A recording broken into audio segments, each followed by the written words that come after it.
Hello friend, Radhe Radhe. तो आज हम आपको सुनाने जा रहे हैं श्री अनुद्धाचार्य जी महाराज का बहुत ही सुंदर वीडियो, श्री भोलेनाथ का सब कहानी। कृष्ण तत्व है जिनके पास शंकर जी जा रहे हैं, तुम उन्हें हल्के में ले रहे हो।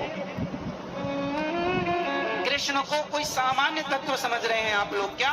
कृष्णात् परम किमपि तत्व महम न जाने, कृष्ण से भी श्रेष्ठ कोई तत्व है ये मैं नहीं जानता। शंकर जी भी जिन्हें जान ना पाते, शंकर जी किनका ध्यान करते हैं? सदा वसंतम हृदयारविंदे भवम भवानी सहितम नमामि। जिनका ध्यान शंकर जी करते हैं। भगवान कृष्ण का जन्म हुआ तो दर्शन करने शंकर जी आए, रास हुआ तो दर्शन करने शंकर। जिनका दर्शन करने के लिए लाइन में शंकर जी खड़े हैं, उन कृष्ण को आप सामान्य समझ रहे हैं क्या? कोई मजाक का विषय बना रहे हैं क्या कि वो रास रचाए तो हम भी रचाएंगे? जो काम संत कर सकते हैं ना, तुम ना करो। उनकी भावनाएं अलग है, तुम्हारी भावनाएं अलग है। उनके विचार अलग है, तुम्हारे विचार अलग है। सबकी तुलना सबसे नहीं हो सकती मेरी माँ। जिस तराजू में सोना तोला जाता है, उस तराजू में टमाटर नहीं तोले जा सकते। टमाटर, सब्जी, आलू तौलने की तराजू अलग होती है और सोना तौलने की तराजू अलग होती है। इंसानों को तौलने की तराजू अलग है और भगवान को तौलने की तराजू अलग है। दोनों को एक तराजू में नहीं तौला जा सकता। आप गलती ये करते हैं कि इंसानों से भगवान की तुलना कर लेते। अरे अब उन्होंने किया हम भी करेंगे। तो उन्होंने पहाड़ उठाया था, है तुम्हारे बाप में हिम्मत? एक उंगली से उन्होंने इतना सा मुंह खोल के पूरा ब्रह्मांड दिखाया था, है तुम में हिम्मत? भगवान से कहा। आजकल का इंसान जब उसकी नादानी सुनते हैं ना, तो कई बार दया भी आती है मूर्खता पर, कई बार गुस्सा भी आती है कि बताओ भगवान के लिए लोग क्या क्या कहते हैं। जानते नहीं भगवान के बारे में, बोलते हैं। वो रास रचा रहे हैं, वो भक्तों पर कृपा कर रहे हैं। उस रास में शंकर जी भी सम्मिलित हो रहे हैं। पार्वती जी से कहते हैं जरा हमें भी आज श्रृंगार करो, जरा चूड़ी पहनाओ, जरा साड़ी पहनाओ, और लगा के बिंदिया पहन के साड़ी, चाल चले मतवाली। भगवान शंकर चल रहे हैं। जो नारद जी, बड़े बड़े ऋषि मुनि साधु संत, कौन नहीं उस रास में आया? स्वयं वशिष्ठ जी सामान्य है। वशिष्ठ जी के पास जितना पावर ब्रह्मा जी के पास है सृष्टि उत्पन्न करने का, जितना पावर भगवान श्री हरि के पास है, भगवान राम, भगवान कृष्ण के पास जितना पावर है, उतना पावर तप के बल पर श्री वशिष्ठ जी ने प्राप्त कर रखा। वशिष्ठ जी चाहे तो एक अलग सृष्टि बना सकते हैं। वशिष्ठ जी इतने पावरफुल, अलग ब्रह्मा बना सकते हैं, अलग सृष्टि की रचना कर सकते हैं। एक बार विश्वामित्र जी ने कहा मैं भी कर सकता हूं। एक बार विश्वामित्र जी और वशिष्ठ जी में कहा सुनी हो गई। वशिष्ठ जी इतने पावरफुल थे तो विश्वामित्र जी को लगा मैं भी करूं। आपको पता नहीं होगा, एक बार विश्वामित्र जी ने तो नई सृष्टि प्रारंभ भी कर दी थी।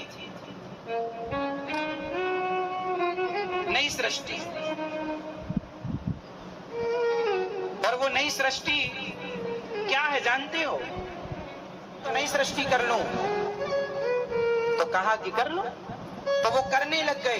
तो उन्होंने, भाई सृष्टि के लिए आदमी लोग चाहिए, स्त्री पुरुष, तो उन्होंने पिंड बनाना शुरू किया। जिस पिंड से इंसानों का जन्म होता, तो सबसे पहले वो पिंड, जैसे चिड़िया पहले अंडा देती है, स्त्री और पुरुष के गर्भ में भी तो एक, ये समझो कि स्त्री का रज पुरुष का तेज जाकर मिलता है तो एक कलल बनता है। उसी तरह सबसे पहले अंडा तैयार हुआ तो आपने देखा नारियल में दो आंखें होती हैं। ध्यान से देखा, पानी भरा होता, जैसे बच्चे माँ के पेट में पानी भरा होता है, पूरा अंडा जैसा प्रोसेस होता है नारियल का। नारियल वो सृष्टि की शुरुआत करने लगे, अपनी तपोबल से मैं अलग सृष्टि बनाऊंगा। ऐसे फिर उन्हें समझाए, भैया अलग ना चलो। विश्वामित्र जी को समझाए।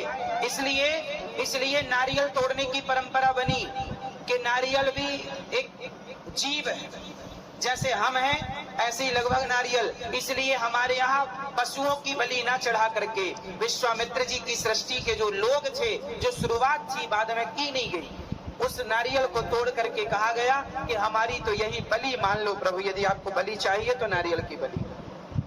इसलिए हमारे यहाँ बकरे की बलि नहीं चढ़ाई जाती, नारियल की बलि चढ़ाई जाती है, क्योंकि उस सृष्टि को मान्यता नहीं मिली गई। फालतू जाता तो उपयोग करो, चलो यही करो। तो वो भी इंसान की शुरुआत थी नारियल, वो ब्रह्मा जी की सृष्टि में नहीं आता नारियल। नारियल को प्रकट करने वाले विश्वामित्र जी हैं।